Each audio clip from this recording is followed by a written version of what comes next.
मित्रों सप्रेम नमस्कार। मैं सर्वदेव सिंह उर्फ डॉक्टर सरदेव सिंह आचार्य कलाम, अधिवक्ता हाई कोर्ट इलाहाबाद, दत्तक पुत्र, महामहिम राष्ट्रपति भारत, शोधक एवं प्रशिक्षक, शारीरिक मानसिक योगाभ्यास एवं प्रणाम, राष्ट्रीय संयोजक अध्यक्ष, भारतीय इंसाफ पार्टी यस।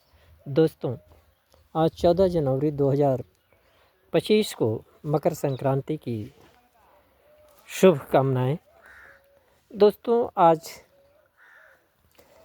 सुप्रीम कोर्ट के एक जजमेंट के विषय में हम अवगत हुए। Om Prakash versus state of Uttarakhand. इसमें ओम प्रकाश नाबालिग अवस्था 14 वर्ष के एज में दो व्यक्तियों, जो एक परिवार में सर्वेंट था, दो व्यक्तियों की हत्या कर देता है और उसको फांसी की सज़ा होती है। ऑनरेबल प्रेसिडेंट ऑफ इंडिया 2012 में उस फांसी की सज़ा को कन्वर्ट करके 60 वर्ष की कैद के सज़ा कर देते हैं। और इसमें फिर माननीय सुप्रीम कोर्ट में अपील जाता है जुवेनाइल केस के रूप में, जिसमें मैक्सिमम 3 वर्ष की सज़ा का व्यवस्था है जुवेनाइल एक्ट के तहत। और उसमें सुप्रीम कोर्ट ने उसको बरी कर देता है। तो दोस्तों, इसमें इस बात पे ये नहीं आता है कि सुप्रीम कोर्ट बड़ा है पावर या हाई प्रेसिडेंट ऑफ इंडिया।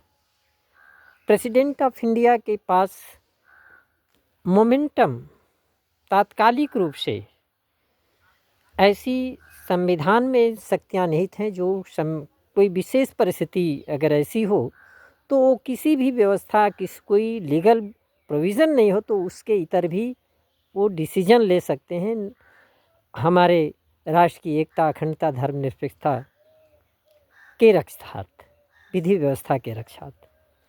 तो इसमें ये बात, इस निर्णय पर Om Prakash versus state of Uttarakhand के विषय पर ये नहीं होता है कि सुप्रीम कोर्ट सुपीरियर हो गया कि प्रेसिडेंट ऑफ इंडिया सुपीरियर।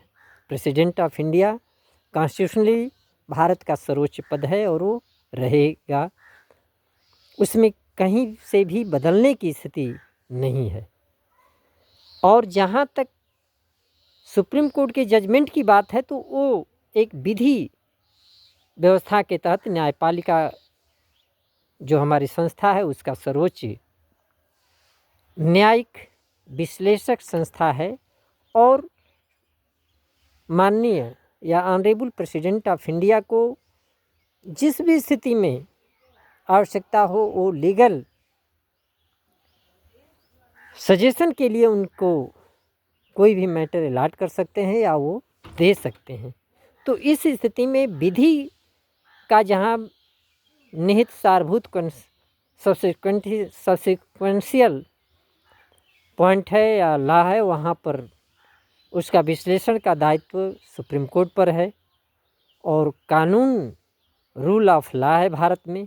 तो इस तरह से, इस बिंदु से, इस केस से राष्ट्रपति और सुप्रीम कोर्ट की शक्तियाँ नहीं